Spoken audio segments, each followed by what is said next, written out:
દક્ષિણ ગુજરાતની સૌથી મોટી ગણાતી સુરતની નવી સિવિલ હોસ્પિટલ ફરી એકવાર વિવાદોના ઘેરામાં આવી છે.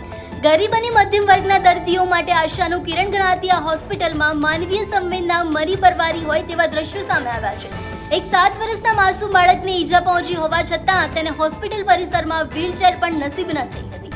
પરિવારનો ગંભીર આક્ષેપ છે કે જ્યારે તેઓએ હોસ્પિટલ સ્ટાફ પાસે વ્હીલચેર કે સ્ટેશનની માંગણી કરી હતી ત્યારે સ્ટાફ દ્વારા કોઈ પણ પ્રકારની મદદ કરવામાં આવી ન હતી. અંતે લાચાર માતા પિતા પોતાના લાડકવાયાને હાથમાં ઉચકીને એક વોર્ડમાંથી બીજા વોર્ડમાં દોડવા મજબૂર બન્યા હતા. સારવાર મળે તે પહેલા જ તંત્રની લાપરવાહી પરિવારને માનસિક રીતે તોડી નાખ્યા હતા. સવાલ એ ઉઠી રહ્યો છે કે સરકાર દ્વારા હોસ્પિટલો પાછળ કરોડો રૂપિયાનું આંધણ કરવામાં આવે છે તો આ સુવિધાઓ જાય છે ક્યાં? શું એક ઇજાગ્રસ્ત બાળક માટે હોસ્પિટલ પાસે એક વ્હીલચેરની પણ વ્યવસ્થા નથી? આ ઘટનાએ સિવિલ હોસ્પિટલની કથળતી જતી વ્યવસ્થા અને સ્ટાફની બેદરકારી સામે ફરી એકવાર મોટા પ્રશ્નચિહ્નો ઊભા કર્યા છે. શું જવાબદાર સત્તાધીશો આ મામલે જાગશે કે પછી ગરીબ દર્દીઓ આમને આમ હાલાકી ભોગવતા રહેશે?